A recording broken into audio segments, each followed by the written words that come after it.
would come forward and give us our opening prayer. Actually, I would like to read something to you before I pray tonight that I think sums up a lot of what this committee, this council, and all of you gathered are about. Taken from Ecclesiastes. For everything there is a season, a time for every matter under heaven, a time to be born and a time to die, a time to plant and a time to pluck up that which is planted, a time to kill and a time to heal, a time to break down and a time to build up, a time to weep and a time to laugh, a time to mourn and a time to dance, a time to cast away stones and a time to gather stones together, a time to embrace and a time to refrain from embracing, a time to seek and a time to lose, a time to keep and a time to cast away, a time to tear and a time to mend, a time for silence and a time to speak, a time to love and a time to hate, a time for war and a time for peace. Let us pray. Gracious God, we give you thanks for the gift of time. I thank you for the time that so many people are willing to put into our council and into our community. From our mayor and councillors, the volunteers, the staff, and those who show interest in things that are happening and gather tonight. Help us to use our time wisely and for the betterment of our community. And Lord, give us more time. Time to build up our community. Time to make it be all that you would have it be, so that it would be a welcoming place, a safe place, a secure place for all who gather. I ask you to bless us now in this time, as we share ideas, as we look to the future of Strathmore, and as we consider how we can work, live, and play together as your people. For we pray in Christ's name. Amen. Thank you. Our first order of business is public hearing, bylaw 1405, land use bylaw, amendment to rezone lots 29 to 31, block 17. Plan 5894P from R1, single detached dwelling district, R2X, medium density, attached housing district. I'll call the public hearing to order. Property, lot 29 to 31, block 17, plan 5894P is located downtown north within the downtown overlay district. The town has received an application to rezone the property from R1 single detached dwelling district to R2X medium density attached housing district to allow for a transitional zoning from low density to medium density. Can we have confirmation of the notices from the development officer, please? Good evening, Your Worship, Council. Bylaw 1405 was published in the Strathmore Times on March 21st and March 28th. The adjacent landowners were notified by letter through Canada Post on March 20th after the first reading of the bylaw. And in addition, to ensure that all stakeholders were given additional information on the proposed bylaw, a poster was placed on the property.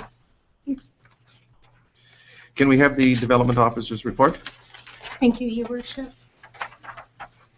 The parcel currently has a designation of R1 residential single detached district and is surrounded by single detached dwellings to the north, south, and east, and P1 public service district being the Wheatland Lodge to the west.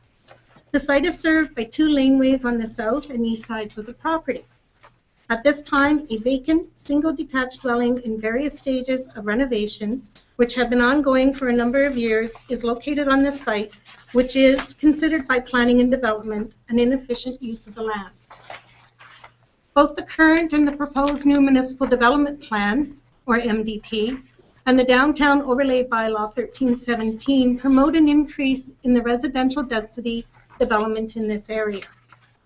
The intent is to demolish the existing single detached dwelling and to construct multifamily dwellings. The scope of the project will be determined by the requirements of the Land Use Bylaw 8920, Section 120A, Medium Density Attached Housing District. Landscaping requirements under Section 60 and parking requirements under Section 61 of the Land Use Bylaw for this proposal will be determined at the development permit application stage. A stormwater management plan will be required and will be reviewed by the town's development engineer. The development application will also be reviewed by the Downtown Design Review Committee per the Overlay Bylaw 1317. Utilities are available to the site and will be addressed at development permit stage with a condition to require a servicing agreement for utility connections and the collection of a security. Adjacent landowners expressed concerns with the previous bylaw, which would have seen this property zoned to R3 apartment district, but did verbally state at the public hearing on March 5th that they would support an R2X zoning. In conclusion, Your Worship, planning and development support the application to rezone the property to R2X.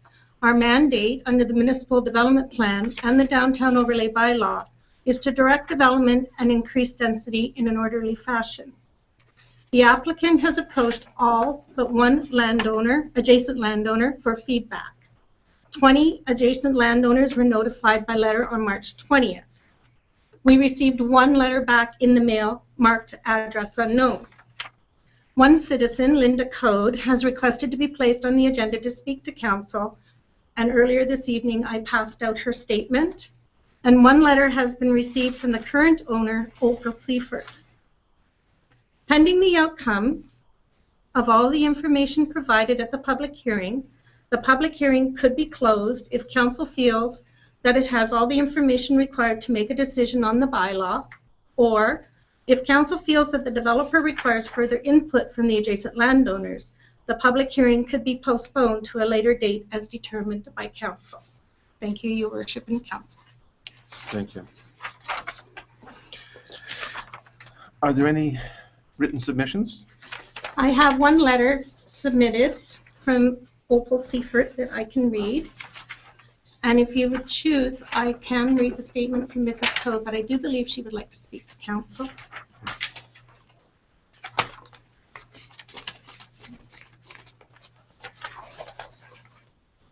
To Town of Strathmore Council, attention Mayor L and councillors, and Betty Ann Fountain, Development Officer, March 5th meeting, bylaw 1402. I had reached a conditional sales agreement with Abe Fair Construction, depending on his plans to develop lots 29 through 31 to R3 with amendments to an approval of council. R3 zoning to me has meant development of 3 living units per 6,000 square foot lot, such as a townhouse unit. I now realize that R2 and R3 zoning consist of various density levels and various types of buildings. The January 11th adjacent landowner notification letter refers to R3 as apartment district, which caused concerns. There was never a mention of units suitable for seniors or consideration if handicapped yet independent owners.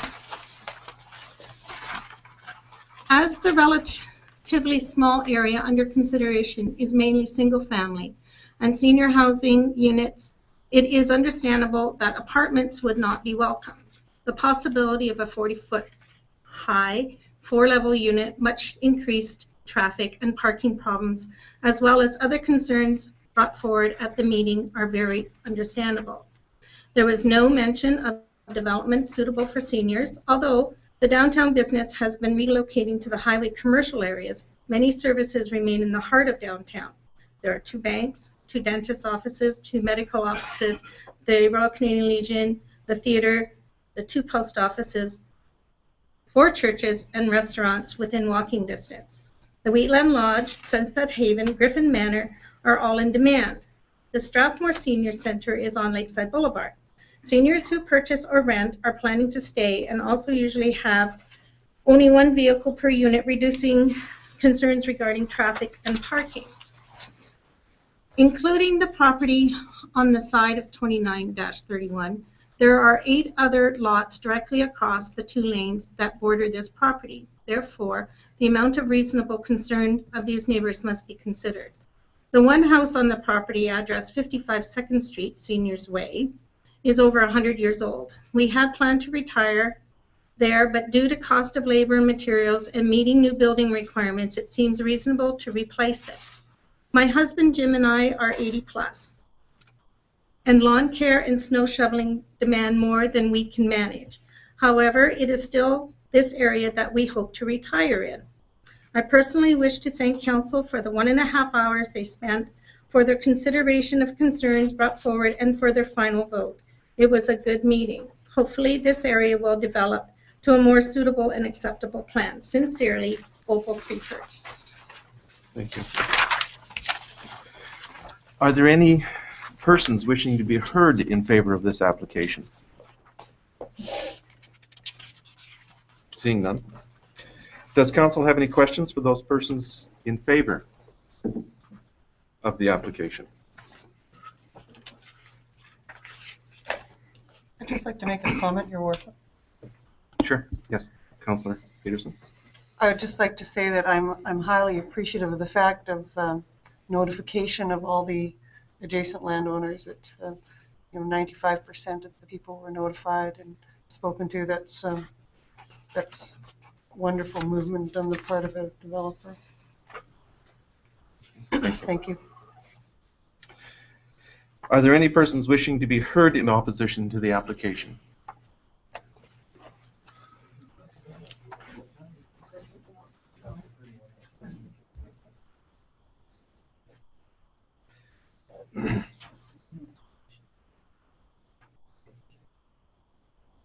Do I go? Yes. It's the entirely opposition. You can say for information. I really appreciate council hearing us.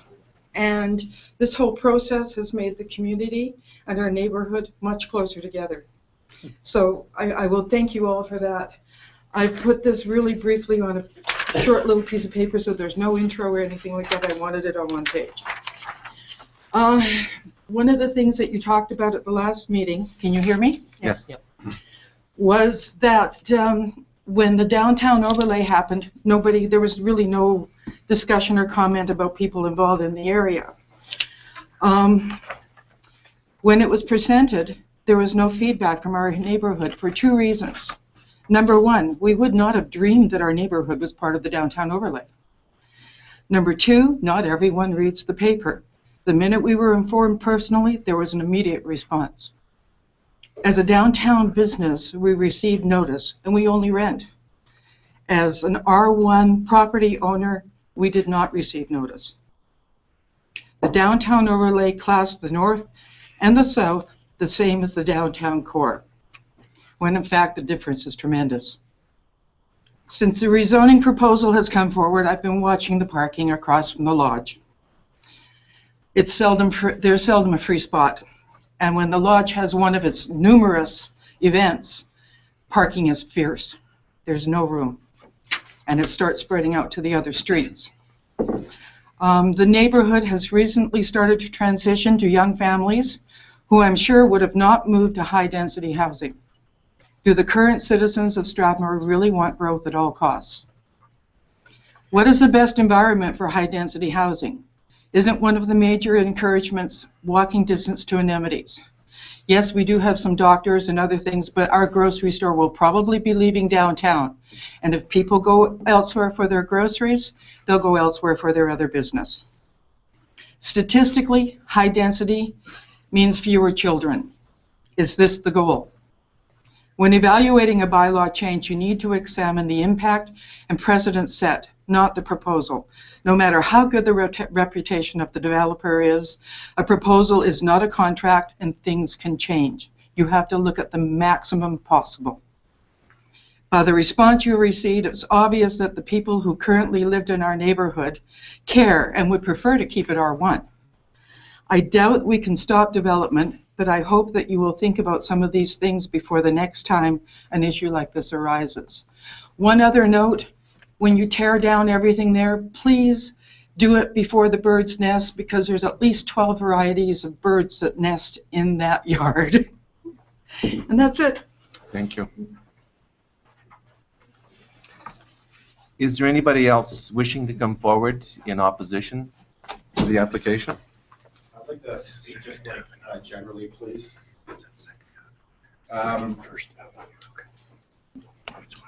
Identify live- yourself. Pardon? Just identify Oh, yourself. I'm Jason Montgomery. I live on Waddy Lane. My only concern would be with just the water pressure in the area. It's like, as it was mentioned at the last meeting, you can't really run more than one thing at a time in most of the houses in that neighborhood. So, and from what I understand, the pressure is kind of lower in that area than it is in the rest of the town already. So as long as something's being done about the water, that would probably be my biggest concern, is just kind of maintaining what's already there for the people that are living there right now. So, thank you. Thank you. Deputy Is this, Mayor Sobel? Just a comment on that and a question, I guess, to the development officer. That would be an issue that would be dealt with at development stage. Is that correct? Thank you, Councilman Sobel. Yes, at development permit stage, the servicing to the site, utilities, mechanical site plan would all be reviewed by our development engineer, and of course, the Director of Operations and Engineering, and even our outsourced contracted engineers could be provided that documentation for review. Thank you. Thank you. No one else wishes to come forward? And does council have any questions of anybody that was in opposition? Your Worship, it's actually not a question, but maybe perhaps a comment. There's in regards to Linda Coates' letter. I noticed there's a number of comments that pertain to high density. And once again, perhaps this is a question set for the development officer. R2X, is that considered high density or medium density? It's considered medium density. Thank you. Any further questions? I have a question, Your Worship. Councilor Peterson? I would direct it to Mrs. Code. And I would ask what recommendations you would have for council, for our town, in terms of the communication process that we currently have. And if you have recommendations as to, for existing neighborhoods, what would work better? It has to be a personal contact, either by mail or by phone, or that way, or else you do not know for sure that the person's received the information. Thank you. No further questions? Does council have any questions of the development officer? Councilor Wilkland? Thank you, Your Worship. Through the chair to the development officer, can you, in simple terms, explain to me and everybody in here maybe the difference between medium density and high density? Under our present land use bylaw and permitted uses, it's the number of units that can be built on any given site. There are restrictions in that, depending on the size of the property. In this case, this lot is 18,000 plus square feet. Under the R2X zoning in the bylaw, under permitted use, it's 20 units or less of attached dwellings. Under R3 of the bylaw, it would be 30 or less. There are height restrictions in that a 4-story building could possibly be built in an R3 district.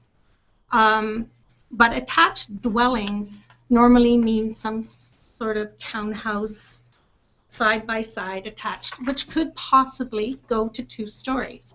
This information would come to us at development permit stage, and it's at that stage that we would determine the number of units that could fit on the lot, considering parking requirements under the present land use bylaw and landscaping requirements.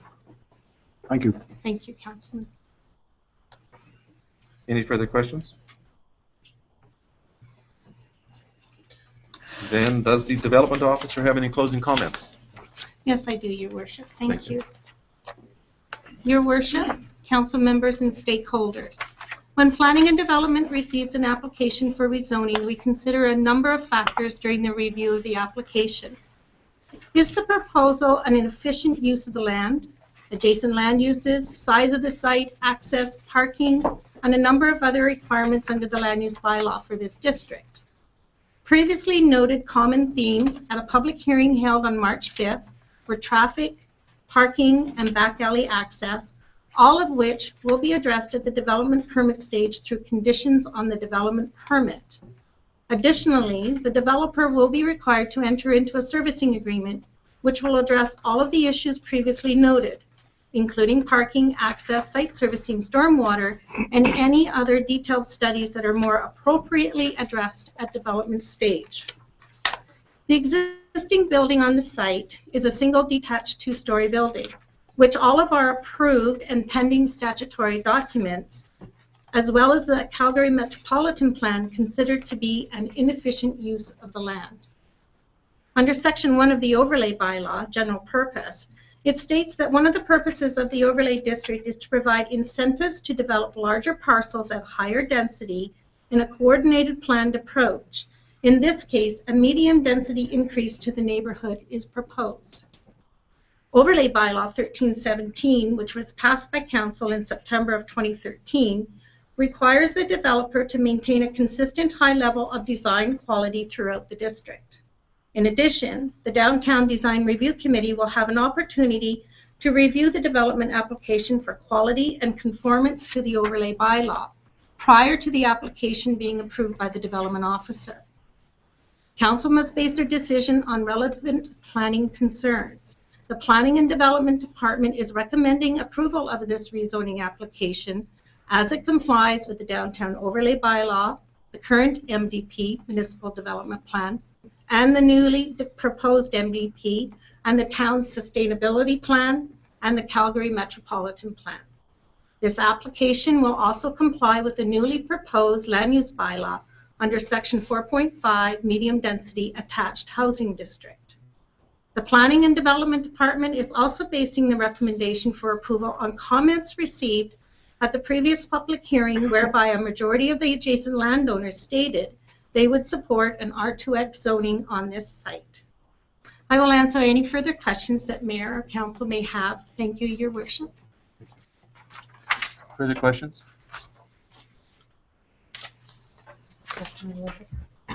Councillor Peterson?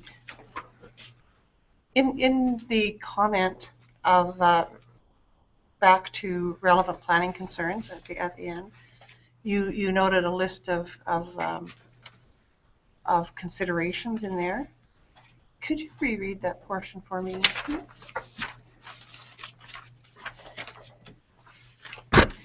Council must base their decision on relevant planning concerns. The Planning and Development Department is recommending approval of this rezoning application as it complies with the Downtown Overlay Bylaw, the current MDP, the newly proposed MDP, the town's sustainability plan, and the Calgary Metropolitan Plan.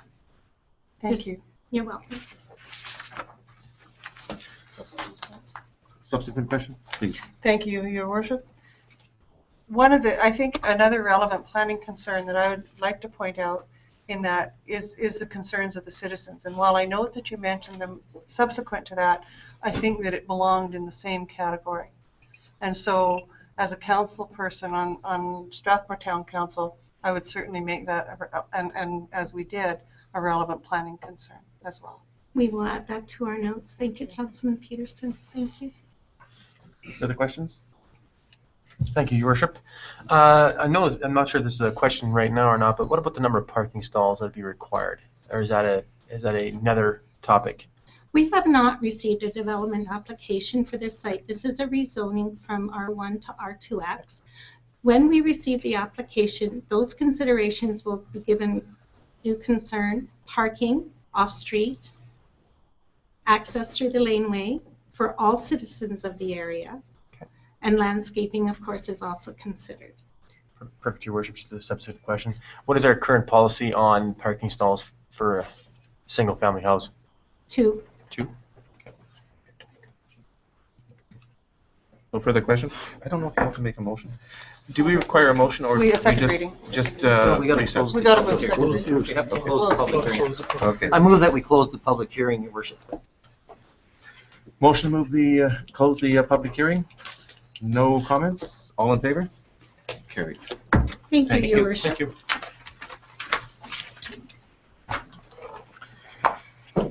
Next is our agenda amendments and adoption.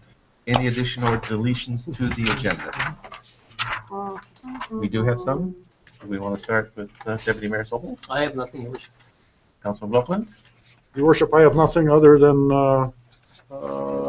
number 11, if I can get questions between councilors. That will be fine. Okay, thank you. Nothing, Your Worship. Thank you. Your Worship, I would like to add under old business, Brother Memorial Junior High School, a very brief note. And in new business, I would like to add the issue of garbages around mailboxes. So we have one under old. And so that'll be 7.1. And then under 8 new business, we have 8.6, and that is garbage around mailboxes. Councilor Fuel? I have nothing, Your Worship. Councilor Rempel? Nothing from me, Your Worship. Thank you, and I have nothing to add. Administration. Oh, I'm sorry, I keep forgetting that, I'm sorry. Administration. Your Worship, I just have one item, 4.2, just to introduce a new staff member. Your Worship, I'd move to adopt the agenda as amended. Seeing a motion? No discussion? All in favor? And carried. Delegations, we have our four, pardon me. Minutes. Can we do We have the that previous introduction minutes. now, Your Worship? We can do the introduction now if you wish, yes. We have, Your Worship, I would like to introduce Warner Fisher. He is our new Senior Subdivision and Development Officer Planner. He's been a planner for over 35 years. He's worked for the Oldman River Regional Planning Commission for 17 years. Started in Lethbridge in 1976, working for the city of Lethbridge during the boom of the late 1970s, and later worked on the regional plan. He eventually saw the light and worked for smaller communities during the 1980s and early 1990s. These included communities such as Pincher Creek, Raymond, and the Crow's Nest Pass, as well as the MD of Pincher Creek. He was involved with the Oldman River Dam for well over 10 years. In the mid-1990s, Werner spent a year preparing an official community plan for Big White Ski Resort near Kelowna while improving his skiing skills. He returned to Alberta and worked for the MD of Pincher Creek for a period. In the late 1990s, he worked for the city of Calgary as a development planner for almost 3 years and spent the next 13 years with the city of Medicine Hat. And we were lucky enough to recruit him to our municipality. He's been with us for going on a month now. You're here. Welcome. thank you, Welcome. thank you, and welcome. Congratulations, thank you. Did you want to say any words? And it's not expected for you to say any words. Yeah, well, they save it for another day. Okay, thank you. Welcome aboard. So we are going to take the previous minutes, 4.1, adoption of the meeting of March 19th. Councilman, So moved. so moved. Seeing a motion, is there any changes that need to be made to the minutes? Seeing none, all in favor? And carried. We have a delegation, 5.1, 2013 financial statements, Mr. Darren Adamson from Young Parkin McNabb LLP. Welcome.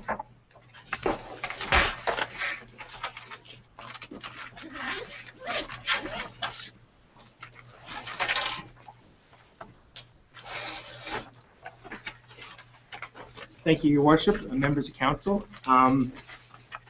What I propose to do today is to kind of go through the highlights of the financial statements for the year ended December 31st, 2013. They're still in draft mode until they are approved by council, which will be either after the presentation today or at the next meeting, whichever you decide. I have had the opportunity to go through the statements in pretty good detail with the audit committee and with the committee as a whole, so I will keep it pretty brief and high level if that meets with your requirements.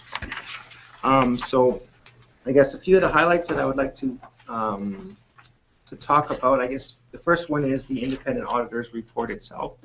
The auditor's report points out that it is management's responsibility for the financial statements, and our responsibility, of course, is to do the audit and to provide our audit opinion. And in our opinion, these financial statements do fairly present the results of operations of the town for the year ended December 31st. So a clean auditor's opinion, as we would expect. Some of the financial highlights, starting on page 3, which is the statement of financial position. Financial assets of the town at the end of December were about $24.5 million, really close to the previous years of $25 million, so right in line with where we would expect. The liabilities came in at about $20.4 million, which is down slightly from the previous year's $22.9 million. The main decrease there is in the repayment of the long-term debt. So long-term debt decreased from about 16.9 to about 15.5 million. We take our assets, our financial assets, minus our liabilities, we get our net financial assets, which is a positive $4.1 million. And that's up from 2 years ago, which was a slightly negative balance. So it's a good improvement in that indicator over the 2-year period. Then we add in our non-financial assets. So our tangible capital assets largely is the most significant one. The tangible capital assets are very significant to the town of Strathmore at about $178 million. And that's up from the previous year's $173 million. There were about $9 million of additions of capital assets during the year, largely in the engineered structures categories. So that reconciles down to a total accumulated surplus of $182.8 million at the end of December. In note 9, it provides the breakdown of what's in accumulated surplus, and of that 182 million, 163 million has been invested in capital assets.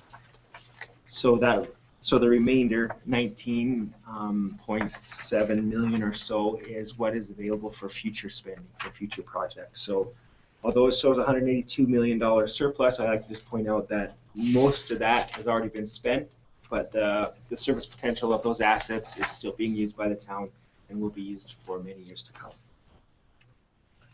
So that's the statement of financial position. The next page is the statement of operations. So this is our revenues and expenses for the year ended December 31st. We had revenues in total of about 21.8 million, which is down slightly from last year's 22.4 million. The main reason there is in 2012, there was the disposal of the water treatment plant, and that provided a gain of almost 2.5 million. So we had that in 2012, and of course we're not going to expect that to happen again, so we didn't have it this year. So that's the main reason why revenues are down from last year. The budget for this year included the gain on that sale, because when the budget was originally prepared, the timing of it wasn't quite known, and it was budgeted to happen in 2013, when actually the sale actually happened a little quicker than it was originally budgeted and happened in 2012. So the budget is a little bit off in that regard, in that it happened in a couple of month period, but it just happened to straddle right over the year end. So the expenses for the year came in at about 22.7 million, up a little bit over last year's 20.6 million. A couple of categories, transportation and the parks and recreation, were both a bit over budget, partly due to wages and partly due to more service contracts and work that was done. So when we look at the deficiency, or the excess or deficiency of revenue over expenses from operations, we came in at a deficiency this year of about 890,000, and that compares to the budget of about 394,000 of the surplus. But if we exclude the gain on disposal of the water treatment plant, which actually occurred in the previous year, you would have had a deficit budget of about 2 million. You actually came in at a deficit of about 900,000. So the results for the year were better than budgeted by a little over $1 million. So positive, good results from operations. Then we add in our capital grants, or the grants received from the province to fund capital projects, which was about 5.5 million, and contributed assets from developers, which was about 2.4 million. So those items, capital revenues, get included in revenue in the year that they're spent, but the expense is going to come later because we capitalize those assets. We're going to amortize them in future years or expense them in future years. So it shows as a surplus this year of $7 million, although that money was spent this year. It just doesn't show as an expense on the financial statements until future years. So the bottom line surplus for the year is $7 million, including capital, or a deficit of about $900,000 if we exclude the capital. So really, from an operational standpoint, we had a deficit of about $900,000 for the year.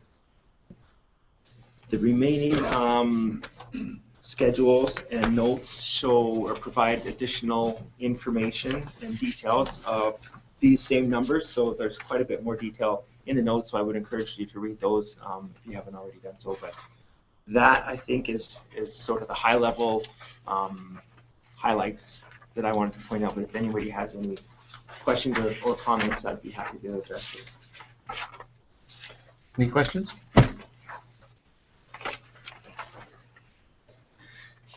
And so then I guess we have to make a decision if we want to make a motion to accept the audited financial statements at this point, or postpone them and accept them at our next council meeting. I don't know who was first. Go ahead. Your Worship, I'd just like to put a motion on to table it to the next meeting, Postpone it to the next meeting? or table it, No, we have to use postpone. postpone. Can't table. Okay. There's a motion on the floor to postpone acceptance of the financial statements until next council meeting, which is on April the 16th. Is there any questions in regards to this? Any comments? Seeing none, all in favor? Carried. Is there any in opposition? No? Okay. So, thank you very much, and we will have your financial statements to you as of April the 16th. Okay, I will just make one change in the draft statement, and that'll be the date of our auditor's report will change to April 16th rather than today's date. So other than that, unless I hear any changes in the intervening period, if the council has any questions that result in amendments, I wouldn't expect there to be any, but it's possible until such time as they're approved. They're always still draft until they're finalized. So good. Thank you very much. Thank you. You're welcome. Thank you. Thank you.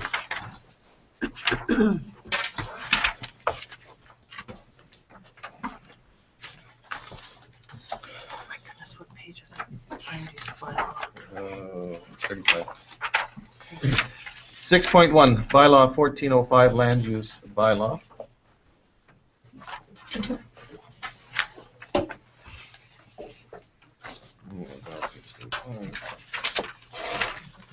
So, Good evening again, Your Worship. good evening. Do we have any further questions in regards to this bylaw? I would move, before we do that, Your Worship, I would move second reading of bylaw 14-05. Okay. Any questions in regards to the bylaw? No discussion? All in favor? Carried. I'd move the council give third reading to bylaw 1405. Any questions? Or any discussion? Councillor Blockland. Thank you, Your Worship. I am actually quite sorry I missed the March 15th council meeting because I knew this was on the agenda. I too, at that time or previous to that council meeting, was somewhat confused as to what type of building was going up there. Since then, I have reviewed all the information related to this matter and watched tapes of the March 15th or the March 5th meeting, including certain neighboring landowners that will support R2X. I am confident neighboring landowners will be at ease and approve this development. I am also confident the developer in question will proceed, as their company has done excellent work in other areas of downtown, and I would like to see them continue to do so. This is my vision of Strathmore future moving forward. Thank you. Any other discussion? Councillor Fuel? Your Worship, I just wanted to add something too, that according to the downtown overlay and the plans that we've had, we're definitely trying to revitalize downtown. And this is one of the ways to improve that with medium density in this area. And having been to that conference last year, there's one point on this letter that I just wanted to address, and that is the concern about high-density housing as far as shopping downtown. And everything that I've learned at the conference talks about higher density leading to increased retail, and it's actually a way to save our downtown. So while I empathize with this letter that came in from the one family, we're trying to save the businesses of downtown, but that might affect the people who are residents of downtown. But it is going to be a way to save our downtown retail and businesses. To consider this. Thank you. Any further discussion? Motion, there's a motion to accept, there's a motion to move bylaw 14. 14, where the heck is the number? 05. 1405. No further discussion? All in favor? Carried. Thank you. Thank you, Your Worship. Thank you, Council.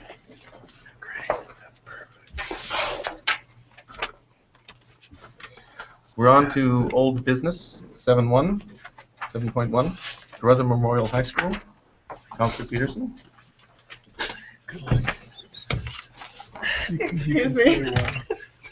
It's okay, you can say. I just noticed that Councillor Field drew a mustache on his face. I'm not sure it's compensating for something. I'm sure.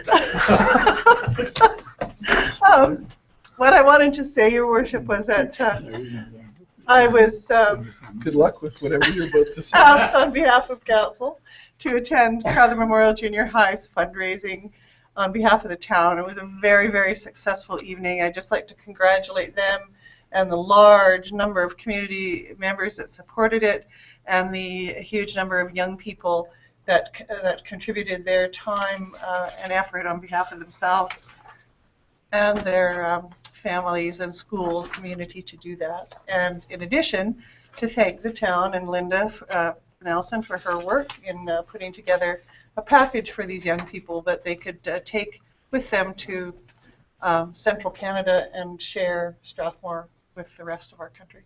So I really appreciated it and appreciated them, and thank you. Thank you. New business, 8.1, revisions to policy 6602, standard long-form development agreement, 41.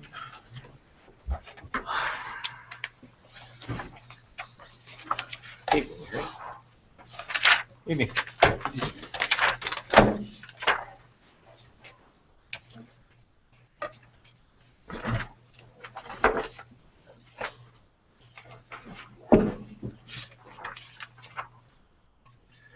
I'm sorry.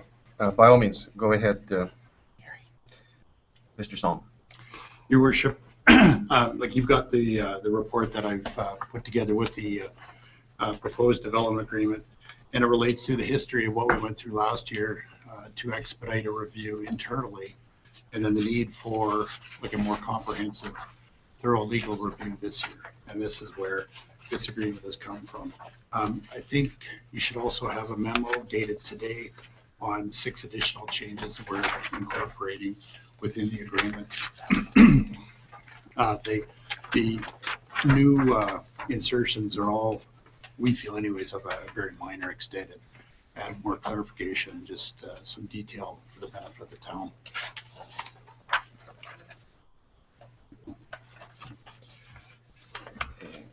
Did you have any recommendations? I would approve the agreement as it's been revised. Okay.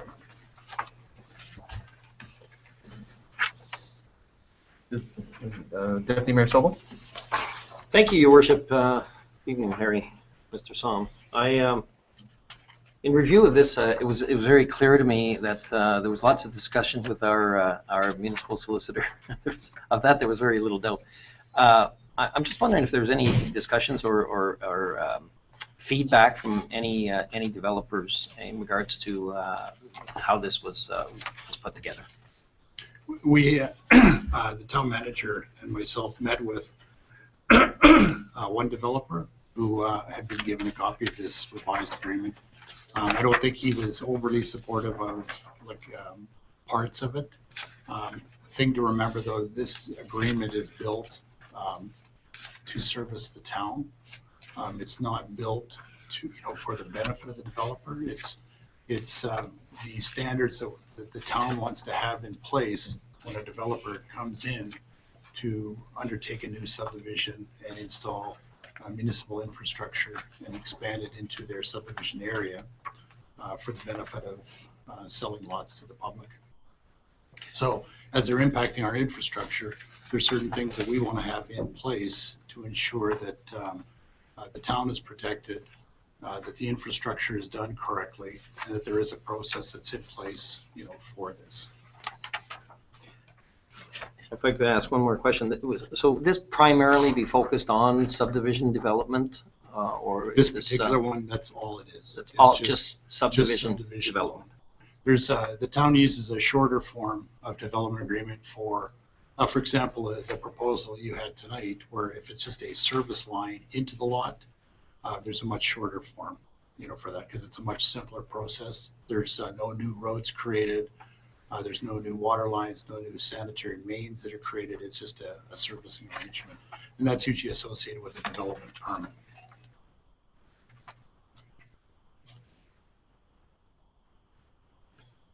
While I'm on it, I might as well go for 3 if I could, Your By all Worship. means, please. Nobody else's hand is up. I know I had raised an issue, and I'm not sure if this pertains to this area, but I raised it quite a while ago, and I've been impressed with the fact that in some other communities, some of the infrastructure is in regards to pathways, sidewalks, etc., street roadways, are dealt with prior to any development of lots. Would that be something that could be or would be covered in this type of agreement? You're talking about like the infrastructure actually being installed and Yes. completed prior Yes. to, say, a lot being built with a house or something like Yes. that? Built right into this agreement is there's an identification of what's called essential services, and that includes water, sanitary, storm, roads to the first lift, curb gutter, sidewalk, natural gas, power. And I think that's it as far as, and those things have to be done before we will allow any permits for even a show home. Thank you. Okay. Any further I questions? wish pathways were in there too, but I can understand. We can work on that. Pathways are in the agreement. Yes, but not They're not part of the essential services. They will, but they will come through the process. I understand the concern. It'd be nice, as somebody moves into the house, if they're the first one in, it'd be nice to have a pathway to walk on. Well, more so, the issue I have is that the pathways aren't required until at a certain stage, and sometimes that stage is, for instance, 10 years down the line, down the line of the first residents going in. Oh, you're talking about phasing of the Phasing, entire yes, area. yes. Yeah, that's a different, like the way we've done it, or I think the way it's being handled now is if you have a stage and there's a municipal reserve being dedicated, then the intention is the pathway is going to go there, then the pathway will be constructed as part of that stage. Of that phase, but it may not go anywhere. It may be limited to the extent of that stage, and then be subsequently connected, further on as additional stages come into play.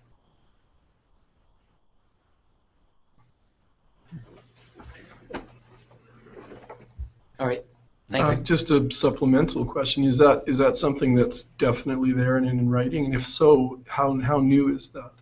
Or how recent is that The development? pathway. Yeah, Basically, that would have to follow through from, I think, the municipal development plan, probably the area structure plans that gets identified in those documents, that there is a pathway or the approximate location of a pathway in those regards. And then as the subdivision happens, it becomes part of the infrastructure that's no, intended. I think, Mr. Somm, my question is, at what point has this become standard practice? Like, how long ago has this been? In the past. Yeah. I'm thinking in terms of some subdivisions I know where there was never pathways came in. And they're not that old as far as subdivisions go. There might be more history in, like, like Strathaven has no pathways. Yeah. There's history behind that as far as why there was never Mhm. any pathways incorporated within that subdivision. Cambridge Glen has pathways, and they were incorporated stage by stage, Yeah. as the development occurred, further to the north, or as it moved along, I guess, to the north. Yeah, I guess I just want to be reassured that this is a definite thing, and that, because there's another more recent subdivision to the west of us that doesn't have a lot of pathways at all. What you might consider doing is, when the question comes up, with regard to the municipal development plan or if area structure plans and that sort of thing, just, ask the question, is pathways incorporated, into this document? Okay, thank you. Councillor Peterson?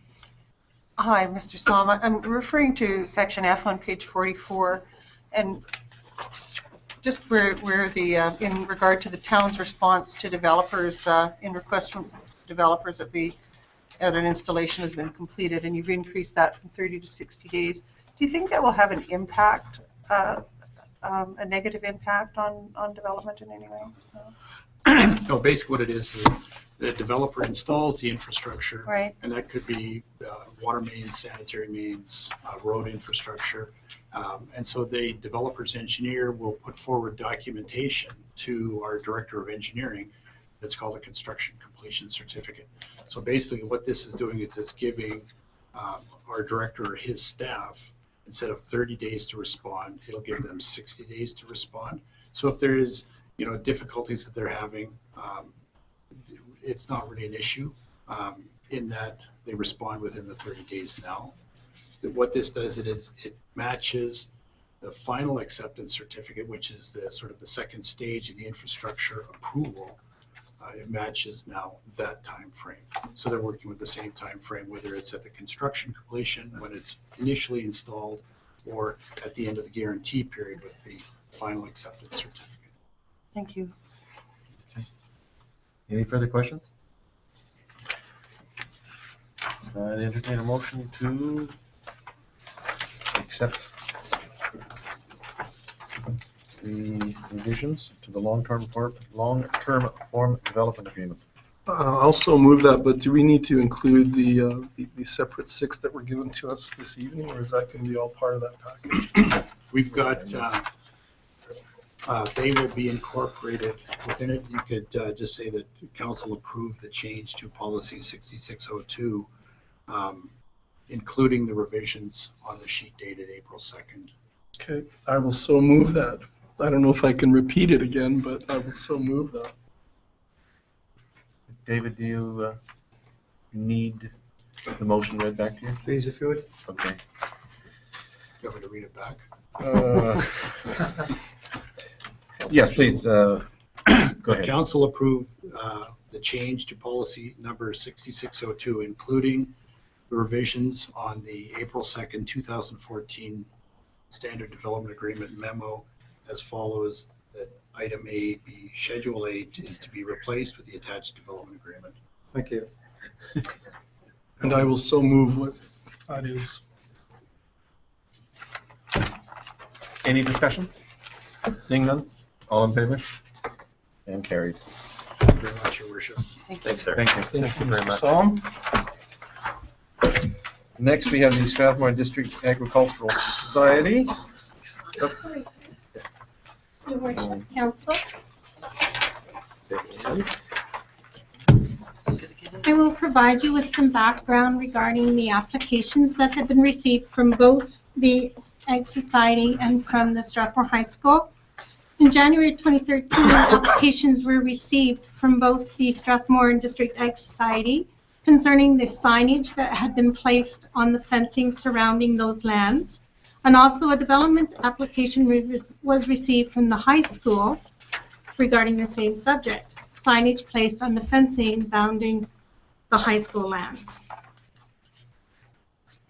The land is zoned P1, which is Public Service District, and under the land use bylaw, temporary signs are considered discretionary, requiring an approved development permit and payment of applicable fees of $75 per sign. temporary signs can be allowed for a maximum of 1 year. That was in 2013. Since that time, in the last couple of weeks, we received new development permit applications from both the Ag Society and from the high school, requesting that we approve the new development application and with a request to council to waive the fees. The number of signs at the Ag Society at this time would require them to make payment of $3,450, as there are 46 temporary signs now noted on the signage. On the application for the high school, it's been noted that there are 25 temporary signs for a fee totaling $1,875. Planning and Development is respectfully requesting that Mayor and Council waive the fees for the development permits for the temporary signage on the fences for the Strathmore District, Ag Society, and for the Strathmore High School. Any questions? Do we have any discussion? Councillor Fuel? Your Worship, I would like to speak in favor of this motion for both parties because I think we're all aware of how much good the Strathmore District Agricultural Society does and what it brings to the town. I think it's a way of helping them. And as far as the high school, I know it's helped our school greatly to have the fees waived on each of the signs and have it done as a block package. So I would speak in favor of this. I think it benefits both groups very much. Councillor Falkland? Thank you, Your Worship. To Councillor Fuel, and I guess maybe Councillor Walls here, is there income coming back in to the school and the Ag Society on this? I can speak as far as the school. There is an income. Businesses pay to advertise on the south fence of the high school currently, and it does bring in a great deal of money to help with our sports program, and it helps lower the registration fees that kids would normally pay to be on a sports team like a basketball team. It helps with that, helps with transportation of our teams and groups going to different places. And Your Worship, through to Councillor Blockman, yeah, absolutely. A lot of those funds that come in for us, for the Ag Study, help to offset costs from user groups that we don't charge, i.e. the cadets and so forth. So without that, we wouldn't be able to sustain operations and provide those people with utilities and so forth that have no cost, and building rentals and such. Thank you. Deputy Mayor Sobel? Thank you. Yeah, I don't have an issue with this. The only problem, and I raised it a year ago as well, and I guess I'll do it every year, but my only concern about this is the aesthetics, and I want to make sure that these signs continue to look newish at least, and if they're damaged or graffitied or whatever, that they're removed and replaced. I want them to at least look good. So other than that, that's my only concern. Thank you. Any other questions? The only question I have is there much of a cost in regards to administration for the town to administer the permit? My time to write a notice of decision with conditions, and one of the conditions is the aesthetics of the sign. They are to be maintained and immediately replaced if they are damaged by weather or for whatever other reason. I don't see any other actual costs. We do have to have a renewal on this yearly, and they are aware of that, both the high school representatives and the new general manager of the Ag Society. And I send an email at the beginning of each year just to remind them. So yes, my time. Any further questions? Can I have a motion then, please? Your Worship, I would move that Council direct Planning and Development to require one development permit for all the temporary signs and waive the development permit fee for the temporary signs for local business advertising located on the fencing along the west and north side of the Strathmore and District Agricultural Society boundaries. Do you want that done separately then to the other one? Or? Yes, please. Okay. Any further discussion? Seeing none, all in favor? Carried. One more motion, please. I would move that council direct planning and development to require one development permit for all the temporary signs and waive the development permit fee for the temporary signs and local business advertising located on the fencing along the west and south side of Strathmore High School boundary. Any discussion?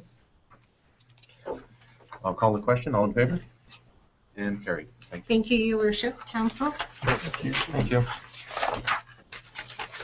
Our next item is Museum Committee appointment, and this is an item being brought forward by administration.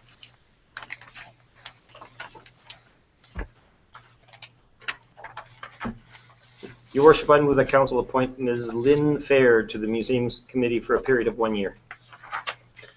Any discussion? Councillor Buckland? Your Worship, do we still have a museum committee, or is this a dumb question? That is not indeed by no means a dumb question. Yes, we do have a museum committee. I am the chair. The museum committee has been somewhat inactive. I have started to reactivate that committee and get some interest in it. And indeed, there is an awful lot of interest to make sure that this committee does get up and get running. I'm trying to right now set up a date and a time that's going to work for the majority of the people that are on the committee. And the other part of the good news in regards to this is our county of Wheatland County, I should say, Wheatland County, and the villages in our area of Wheatland County are very excited and want to be part of anything that we can do in regards to making sure that the museums in this whole area are successful. So, yes. Thank you, Your Worship. So, motion on the floor? There is a motion on the floor, yes. Yes. Your Worship, just a comment, actually to Council Sobel, is it possible to amend that motion to allow me to sit in that committee as well? Because I'm very interested in that committee. I thought you were on. Yeah, I don't believe I am. Me either. No? Amend that motion if you don't mind, Councillor Sobel. Would you, I thought Councillor they Sobel? were on it. Would No, you entertain that friendly amendment? Well, put me on it, too. Anybody else? All of us. Yes, Yeah. please add Brenda Knight too. I would amend that to, can administration confirm that there's no council members other than the mayor on it? Do we know? I don't want to. Yeah, I see, I am not there, Your I Worship. see only His Worship on there. Where'd it go?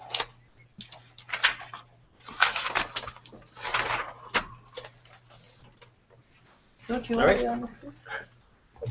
I would amend that motion then to include Ms. Lynn Fair, Councillor Brad Walls, and Councillor Denise Peterson to that.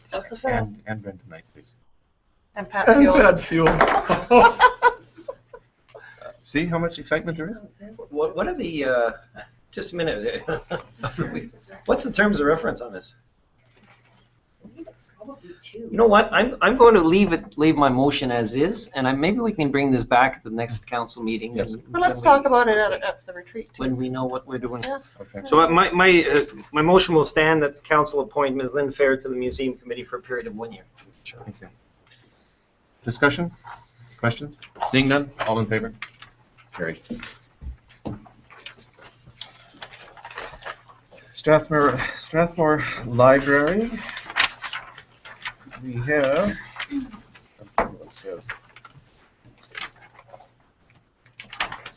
That's you. Councillor Peterson, I will turn the mic over to you. Thank you, Your Worship. Councillor Walls and I both sit on the Strathmore Library Board, and Library has asked for consideration on a few matters. One is that they have a concern with regards to visibility and signage in terms of people in the community and visitors to the community finding the library. And one of the things that they've come up with is that they would like to paint a mural on the south side of Lambert Centre. They would like direction from the town around this because they want to make sure that they work closely with the town on approval and with the joint users of the building. And they also want to make sure that they have proper supplies that will that will be lasting for some time. And so that is the first consideration. The second one is that they would like some signage at the corner of Lakeside Boulevard and Main Street. And again, that's just for direction. And they spoke about that in terms of future consideration. So if the town in the downtown overlay we're going to be putting some signage there, and they talked about it before. And so that was simply a request for consideration.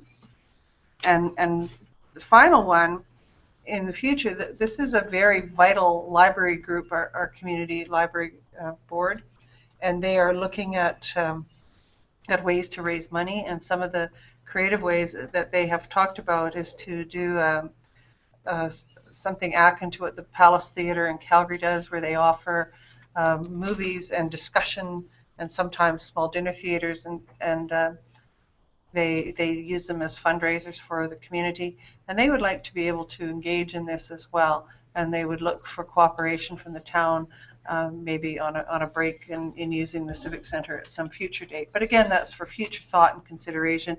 The one that's on the table, Councillor Walls, is the one with regards to the mural on the south side of the building.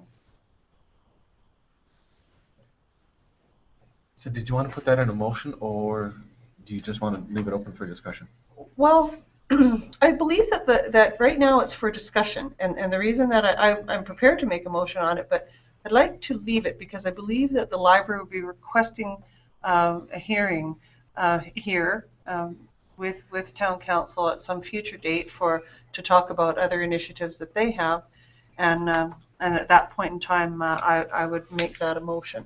And I think they'll be here long before, because they wouldn't start or entertain starting any such thing until summer anyway. So I think that we have time. But for council's consideration, so something to give some thought to. And if you have ideas to bring back, it would be appreciated, and they would appreciate it as well. Questions? Councillor Rempel? Yeah, through the chair.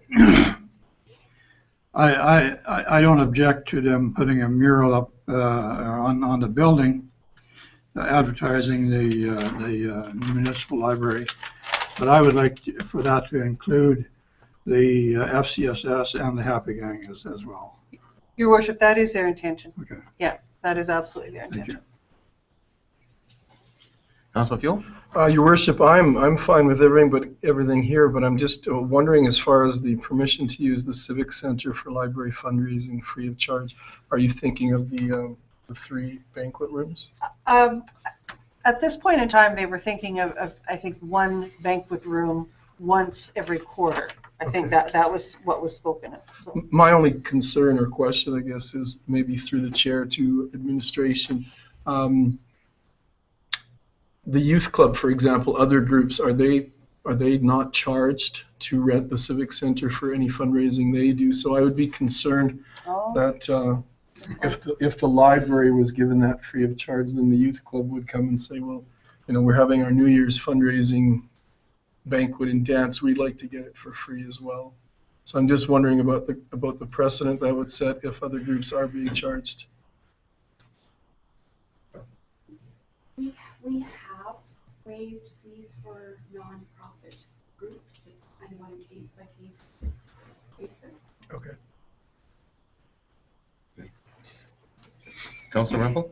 Yeah, through the chair to our CAO, who decides on whether or not to waive the fees for the Civic Center for use?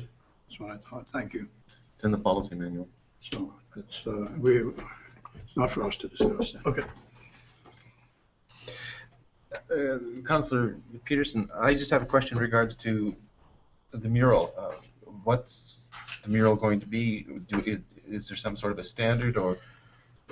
Their intention, and Councillor Walls can correct me if I'm wrong, their intention was to work with the user group in the building that houses several groups.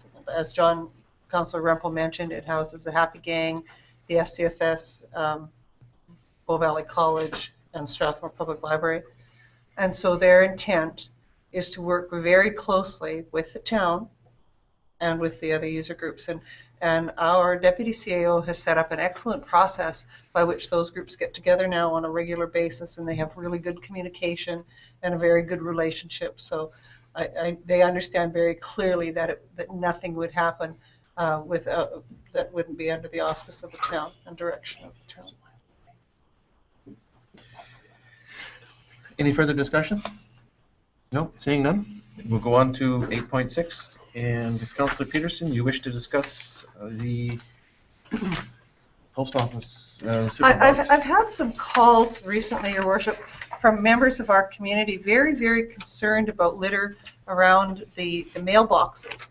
And it is worse in some areas than in the others, but people in our community have talked about flyers being left and blowing around.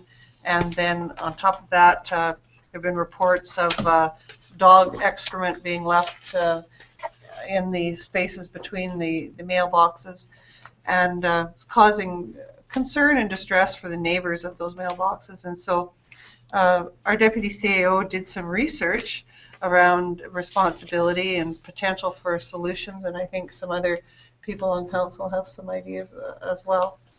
And I did look into some possibilities from other communities, and it's a common problem. And in some communities, there are people contracted to do cleanup.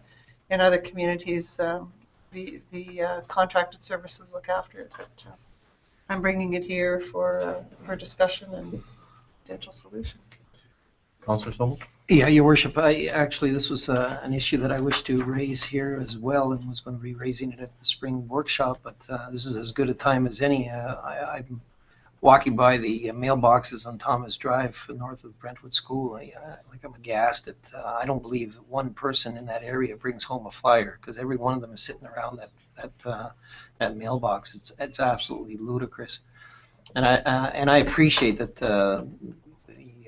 the information that was received from Canada Post indicates that their responsibility, rightly so, is to get the mail into the mailbox, and what happens after that is is really not their responsibility. But I think as a group that wants our community looking clean, we have to take some action in this regard. And I would simply direct administration to look at some possible solutions to this, be that whether we're having garbage cans installed near our, but that doesn't mean that putting a garbage can there is going to necessarily mean all this stuff is going to end up in the garbage can or in the recycle bin, but I think it's a start, and it's something that I would just request that administration come back with some possible solutions. We have to do something with this. This is a lot of, we're talking about a lot of paper. Councillor Peterson? In the information provided to us by our deputy CAO, Canada Post notes, in fact, her name is Wendy Bauer, she's the Officer for Delivery Planning. She notes that in severe cases where customers are discarding a variety of mail items at or around a CMB site, I have a letter I can send to the customers of a specific site requesting they respect their neighbors and their community by disposing of unwanted mail at home. And so I think that is a good place to start. I think it's a very good place to start, and talking about just being good neighbors, just bringing that awareness, maybe a little notification in our utility bills as well, would just encourage people to just be a little bit more mindful. And it just that just might be a good place to start, and then see from there. Okay. So administration is being directed to give us some ideas in regards to improving the situation. Councillor Rempel? Yeah, through the chair to our CAO, and you probably won't have the answer here tonight, but how many mailbox sites do we have in town? Don't know. That would take an awful lot of Couple of hundred maybe? Well, I would think so. waste containers to, and who would look after cleaning and emptying them out? Parks Department. That's what they're going to tell us. That's what they're going to tell us. I'm sure it would help a lot if we had made provisions for that, because there are a lot of people that take these flyers home that wouldn't if there was a place that they could unload them.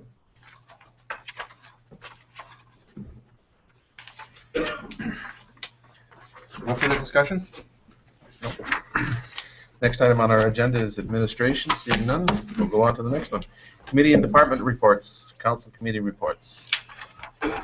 I guess we'll start with Deputy Mayor Sobel. Well, I thank you, Your Worship, in regards to my Downtown Design Review Committee. There was no meeting in March, as was the case for the Calgary Regional Partnership Transportation Committee. In regards to the Alberta Plus 55 Games Committee, the meeting was held March 31st.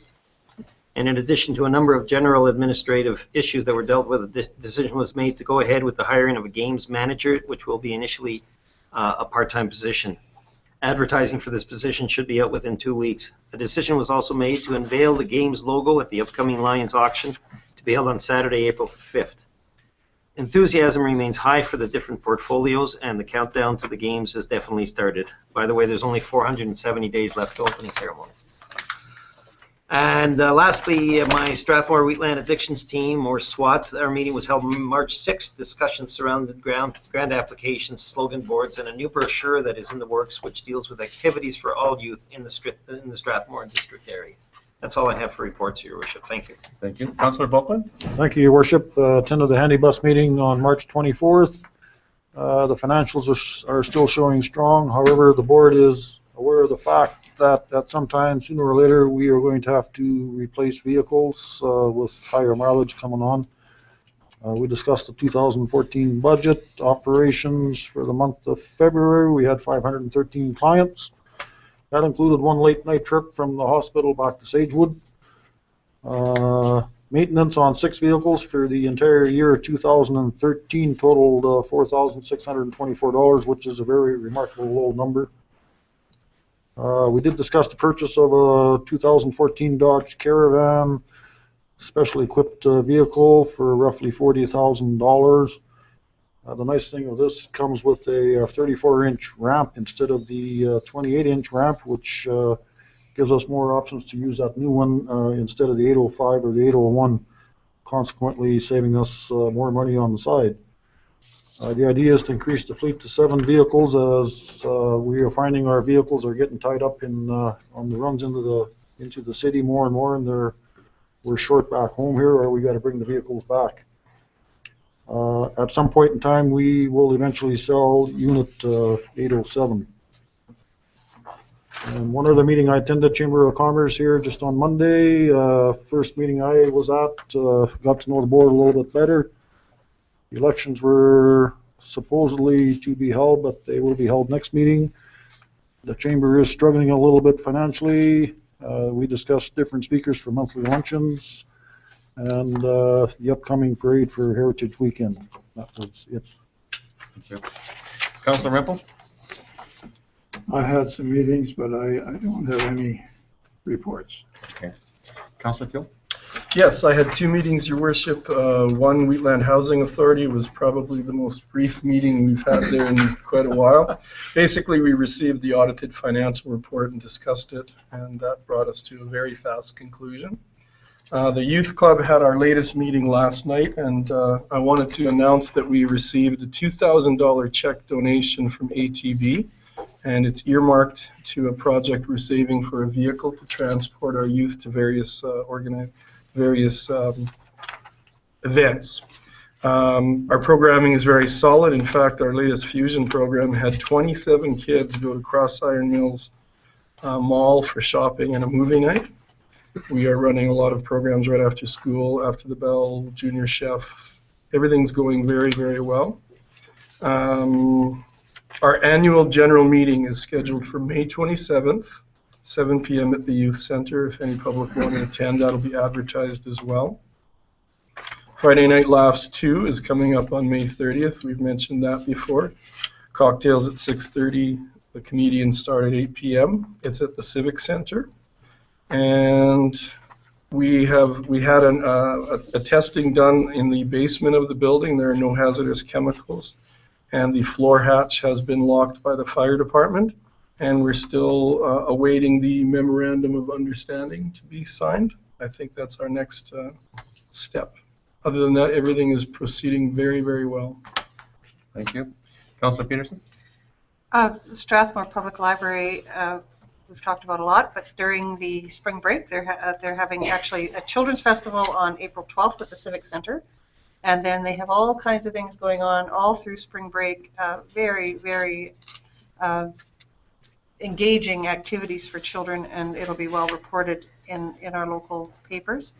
They have new signage for their door, and they wish to say that they are very interested in doing advocacy and collaboration with the youth club and with SWAT and with SAY in the future. So they ask that if there are opportunities for collaboration down the road, that they'd be very interested in that.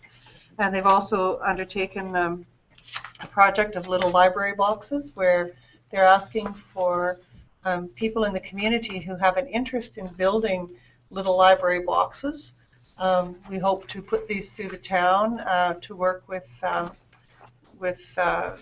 our community to put these in prime locations, and people will be able to take books from them for free and put books in them, and we'll bring back more information on that later, but it's kind of an exciting thing. And WADEMSA has a long service awards coming up in the very near future, and the Strathmore Regional Arts Collective, Bob could probably talk about, Councillor Sobel could probably talk more about what's happening than I could, but I think that there will be more to report at our next meeting, and so I'll just defer that. And Marigold Library has sent their assessment to the town at $5.60 per person for population, and that is my report. And they have their AGM coming up on April the 12th at Hope Community, and we will not be there. You're not going to be here for the retreat? No, I'll be here too. Oh, thank you. That's all? Yes. Okay, thank you. Councillor Wallace. Your Worship, thank you very much. I have quite a few to report on. Financial Committee, obviously we met tonight. Names Advisory Committee, was not aware of a meeting. Strathmore United Way, we've received a bunch of packages for funding, and we're currently reviewing those. Downtown Revitalization Committee, unfortunately they hold their meetings at 5 o'clock on Tuesdays, which are unfortunately really bad days for me, and I'm probably going to have to step off that committee. I'm not going to be able to make that, and I missed the last one. Like Councillor Furo reported about the Wheatland housing, I attended the AISH convention, which is the Alberta Senior Citizens Housing Association and the Alberta Continuing Care Association convention. It's the first time in numerous years they've actually collaborated both of them. I thought it was probably one of the best conventions I ever attended. I was successful in getting on the AGM agenda about 15 times in the minutes. So it started a running joke. When they needed a motion, they just said, Brad? And yeah, so anyways, I became the guy, the runner-up for making motions. One issue that came up that was brought that was brought forward to the group, that if they wanted to expand to allow us assisted living as part of their mandate, it was defeated again, as the membership thought they had enough things to deal with. A couple of interesting things. I attended the trade show, and they had simulations of what it was like being an 84-year-old male with vision problems and having a stroke. So you put these glasses on, and then they put weights on your arms, and then you actually had to try and walk over to get a glass of water. And it really put into perspective what it was like. And then they threw some obstacles down there and made you walk through that. And I almost fell about 3 or 4 times. Thankfully, there was someone there helping me. The other simulator that they had set up was what it was like to have the disposable income of an average senior, which is $265. How it works is they give you 3 cards, and you didn't have any idea what the cards were. They just randomly give it to you. I had diabetes, vision problem, and a bone disease. Of the $265 disposable income I've left, I was supposed to get some things like some supplies, for example, hair products, so forth. At the end of it, I had $2 left. The $265 a month disposable income means this: the average senior, after expenses, i.e. the room and food and base expenses, will have $265 a month left. This has not been reviewed since 1994. Some of the interesting facts I got there was the Seniors Lodge accommodates for over 9,600 residents in Alberta. The average age is 85 years old, and the average income is $19,825 of these seniors. The Lodge Assistance Program, or the LAP program, paid approximately $37 million last year, when municipalities paid approximately $46 million. They increased their support, the Lodge Assistance Program, from $8.75 to $12.45 beginning 2013. They use the month of February as a snapshot of what happens for the year, so you get paid that $12.75 per day throughout the year. And they adjust it quarterly, and it's for operational use only. The LAP Advisory Committee is currently reviewing the funding formula. I would like Town Council to consider putting a motion forward to AUMA at the next convention to lobby the government to increase the amount that a senior can have of disposable income from $265 to something a little bit more realistic. I'm thinking probably $365 or $400. So that would be coming forward. That takes care of that report. With respect to the Strathmore Lions, we're having our auction this weekend.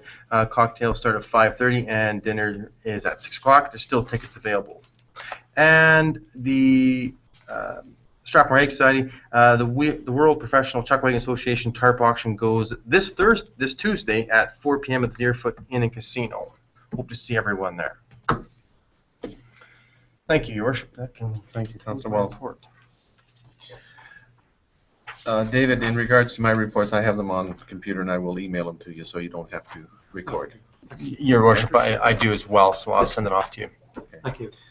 To give you a brief outline in regards to what I've been doing, March 28th I represented the town at the Chamber Lunch. This was an opportunity for the MLA in our area, Jason Hale, and our County Reeve, Glenn Coaster, and myself to speak on what has happened in our area and what we see in our near future.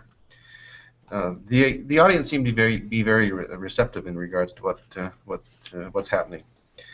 At the luncheon, MLA Hale reiterated his ongoing work to address our hospital issue, and Reeve Coaster spoke on how we are working together as partners in the Wheatland Regional Partnership. I provided some information on the infrastructure repair that we have done in our town recently and some of the planned work for 2014. And I encouraged business to look at opportunities that will be presented in 2014 and 2015 with our expected growth and the things that are going on. I also mentioned that Strathmore would be hosting the Alberta Cup and the Plus 55 games. And the exciting news, we will be hosting the Canadian Badlands Tourism AGM next year in our town. I attended the Canadian Badlands Tourism AGM March 26th and 27th in Lethbridge. The sessions included the AGM presentations by 3 keynote speakers and 4 workshops that I attended. The Canadian Badlands consists of 62 municipalities that are partnered to promote this area. Several keynote speakers addressed the group. The Canadian Badlands in 2011 saw 4.2 million visitors and $552 million spent in this area. Strathmore is also represented by our Community Services Coordinator, Tracy Simpson, at that meeting. And at the close of the conference, it was announced that Strathmore will host the 2015 Canadian Badlands Tourism AGM. And this will be an opportunity for us to showcase our town and the surrounding area. With Strathmore hosting the AGM, this will mean business and municipality leaders will be in our town. I attended the Reynolds, Mirth, and Richards Farmer Symposium sessions on March the 14th in Airdrie. Topics presented were property assessment and the importance of a stable assessment base, planning and development law, the ever-expanding rights of employees and unions, and pecuniary interest. I cannot say pecuniary interest, conflict of interest and bias. The training and information provided would be beneficial for all councillors to be able to attend during their tenure on council. Other meetings on March 8th, I attended the 75th Charter Night for the Lions, the Strathmore Lions. They invited me and I willingly accepted. Strathmore Lions are very dedicated to our community and have made significant contributions to our town. March the 10th, I attended Chestermere for an update on our City of Calgary water servicing agreement with ourselves, Chestermere, Cochrane, Okotoks, and Airdrie. Calgary Regional Partnership, I attended 2 meetings on March 4th and 21st. March 4th, I attended a workshop on the planning of the future of the Calgary Regional Partnership. This was part of a joint research program between CRP, Mount Royal University, and the University of Calgary. Strategic planning session focused on taking action to build a sustainable future in the Calgary region. The session was facilitated by Alan Atkinson. He is internationally renowned for assisting groups develop and achieve goals. The seminar focused on understanding how one area will affect another and the needs to be considered when making changes. The session was called Taking Action in the Calgary Region. The outcome for the session was to move forward on key priorities of the Calgary Municipal Plan by strengthening our stakeholder networks through mutual support sectors and organizations. March 21st, the CRP board met to review and approve our strategic action summary and a 4-year business plan. And there will likely be something coming further in regards to some information for council to discuss in the future. The capital asset policy and the Calgary Regional Partnership investment policy was approved. The presentation by Representative Calgary on water and wastewater servicing was received. The representative for Strathmore, Airdrie, Cochrane, and Chestermere provided the board with information on the progress of the negotiation. We were advised that the city has entered into a 25-year agreement with Titsina. Okotoks is in negotiations to enter into a master servicing agreement with the city of Calgary for water servicing. And the city has indicated they are working to recover 100% of costs in the future. It is expected there will be a new master servicing agreement in place by January 1st, 2015. Got my date wrong here, I think. I attended the AUMA Mayor's Symposium in Edmonton. The Minister of Municipal Affairs made a presentation to the group. The CAO and I met with our MLA Jason Hale at his office, and we attended the legislature during the presentation of the budget. Our MLA addressed our need for action on our hospital revitalization and identified we are available to meet with the Health Minister to address concerns. There was discussion groups on changes to the MGA, long-term transportation strategy, improvements to voluntary amalgamation, an update on lodge review, and a working session on stormwater management. 2 requests for decisions were brought forward and approved. A minimum transfer payment to the municipalities. This will assist with long-range planning, as the municipality would know in advance the funds available from year to year. The other was early childhood education, training opportunities in Alberta. Both resolutions passed and will be brought forward to the next convention. Most of council attended the Wheatland Regional Partnership. Deputy Mayor Sobel, Councillors Boakland, Peterson, Walls, and myself attended the regularly scheduled meeting here in town on March 24th. The Wheatland Regional Partnership is looking at ways of improving our communication and how we can work together to achieve our goals, and ways to improve our ability to obtain grants to fund our projects. We are working together to encourage the provincial ministers responsible for our hospital to come to our town for a tour. The letter will be sent with all partners in agreement. This partnership has some positive ideas for improving how we can work together, and there will likely be some further sessions. Next meeting is scheduled for July and will be hosted by Azar. And thank you. Your Worship, I would move the council. No, sorry. We're not done yet. Just a couple of items. A follow-up to the mayor there. The letter was prepared by the county and ourselves. Each of the mayors, even from the villages, signed it. We sent it off, and they got back to me a couple of times, Candace has, trying to arrange to get both ministers to come out here, and a few people would go on the tour, and the rest would meet in the Chuck Mercer room, so we could talk to the 2 ministers about it. On the letter, after it was sent, I made a copy for Dr. Picey and Dr. Sader and gave them the letter so they know exactly what's going on. I also talked to Dr. Sader briefly and Dr. Picey about the letter and what we're doing, and they were very happy. Dr. Picey, of course, said, keep me posted. I want to be very involved. And, of course, Dr. Sader has been anyway. The other thing that I wanted to mention is the mayor, Councillor Rempel, and myself met with a lady with a radio station. As a matter of fact, she represents a total of 9 radio stations, and we talked about the possibility of doing some advertising. And for example, we're thinking maybe we would get the 4 developers. There's 4 key developers in town. There's Ron Renault, there's the Edgefield, and Bill Maher and Cancorp, and get each of them to put money in. The town put some money in and do some major advertising. Now, she was recommending a particular radio station, but as we get closer, we'll have to decide as a council group, which radio station we want to use. Because some want to use Western, some want to use rock. We need to decide. But she represents, like I said, total of 9 stations. So I think that's a real possibility. So we get that going. When the prime times is right now in the spring. April, May, and June is when there's a lot of houses sold and so on. If you've been listening to the radio lately, today in particular, they're talking about the market in housing in Calgary is really hot right now. They're even getting double and triple offers on the same place the same day. So anyway, hopefully we get on some advertising pretty quick. And I know the developers I've talked to, like Brett Wilson and all, said, yes, let's get on with it. So we're looking forward to that. Thank you. Anything else? Your worship, now I'd move that council accept the reports as information. Sorry, Dr. Stanford. Unless you, okay, there's a motion on the floor. You want a question? Just a brief question as regards to your report, Mr. Mayor, and that is when we hold the Wheatland Regional Partnership meetings, could you talk to your counterparts in the county and ask if it would be appropriate to invite the press to those meetings? Because I think there's so many worthwhile things there that would be of interest to community. It might be worthwhile. That's something that we can certainly discuss and see how beneficial. I'm sure you'd need another meeting. Yeah. We can certainly discuss that, and the only concern is if there was anything that I confidential. don't see any reason why. It's all stuff that's come through regular councils. So. Let's put that on our agenda to do that in the future.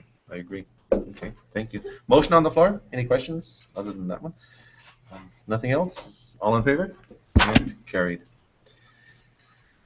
Questions between councillors or to administration? Do we have questions? Councillor Buckland? Thank you, Your Worship. Just a couple of comments actually at that chamber meeting I was at on Monday. This one probably goes straight to the CAO here after Councillor Rempel corrected us on handing out the Civic Center at no charge, but they will be approaching you. They are having troubles with their monthly luncheon meetings where the prices are going up, and they're looking for a different place to have these meetings, and they're going to ask for 1/3 of the Civic Center where the little kitchen is to have their luncheons with their speakers. We can talk about it. Yeah. And one other thing that came up at that same meeting, with regards to the Heritage Days Parade, what they want to do is set up a committee with one member from the town, one from the county, one from the chamber, and one from the Ag Society. They admittedly know they had some problems last year, and from what I got out of it being my first meeting this week, it related directly to a lack of manpower. They don't have the manpower to pull this parade off. They want the town to take the lead on this parade, but it will come back to, I'm just giving this out for information actually. They will set this committee up and try and get that organized in that manner, because they want to do a good job on it. And, we had some problems last year, we know that. Yes, Your Worship. Well, I think one of the key things, like you said, is the volunteers. Now, for example, the town, we get together with the parade organizers every year for several meetings. For example, Jess will be there, peace officers, and myself and others.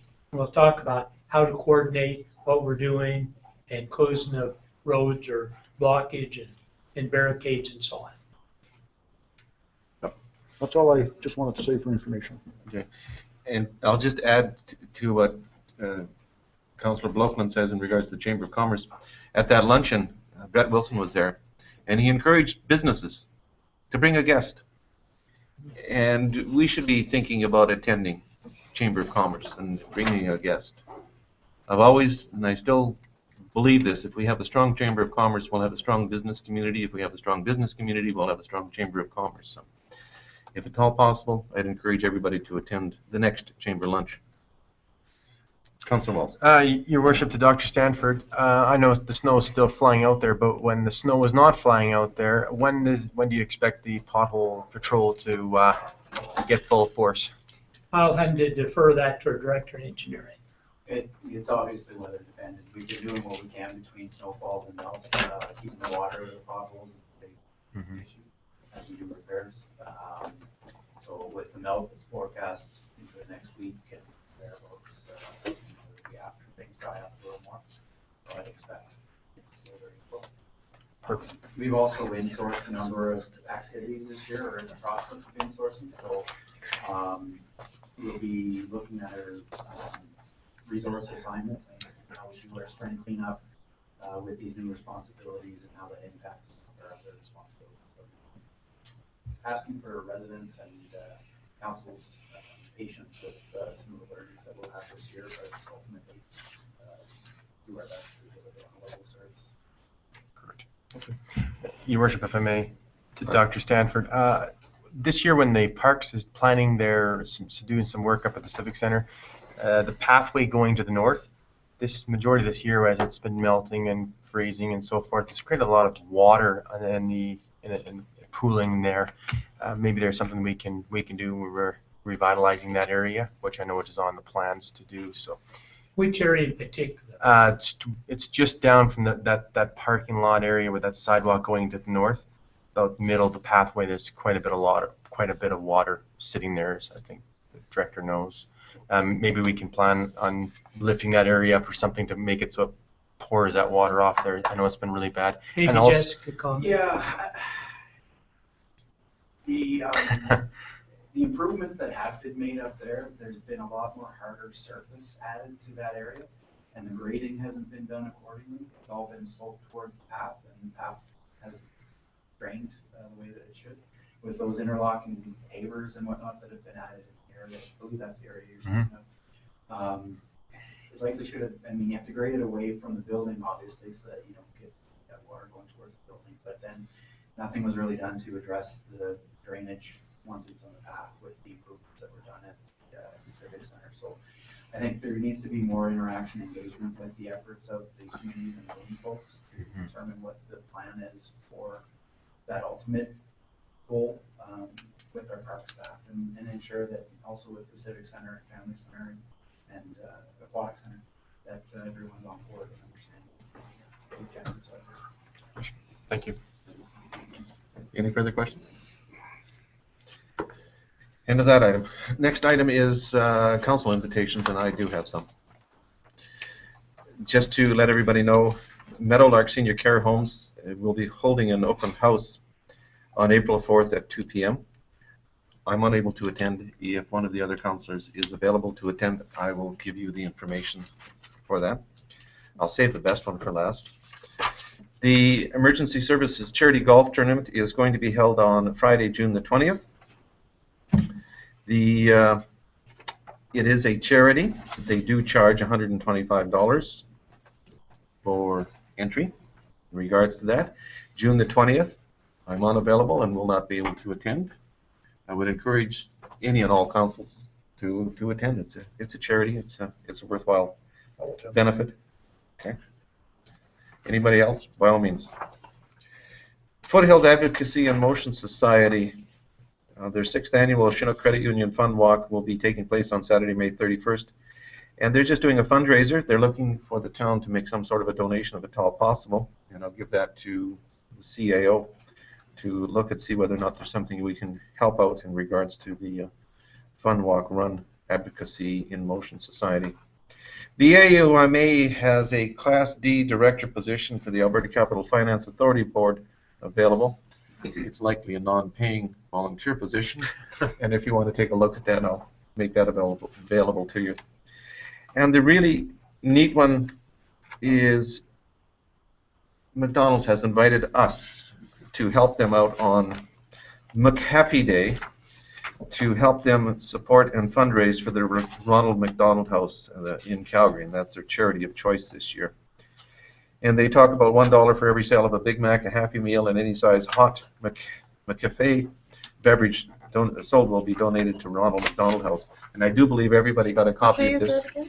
It is May the 7th. And there is, I think everybody has one of these in your mail slot. If you can volunteer, please do so. And I will either volunteer between 11 and 12 and 12 and 1 or whatever works, depending on how many other councillors are available. I'll make my time flexible to whatever your time is. Those are all the invitations that I have. Any other invitations that I don't know about? No? Nothing in camera? Move to adjourn. Oh. Wait. Yes, Your Worship, could we have just a few minutes for the CEO meeting? Yes, by all means, we'll hold a CAO meeting. Move to adjourn, Your Worship. Thank you. Thank you. Oh, all in favor? Sorry. Carried. It's getting late, I'm getting tired. Who moved that?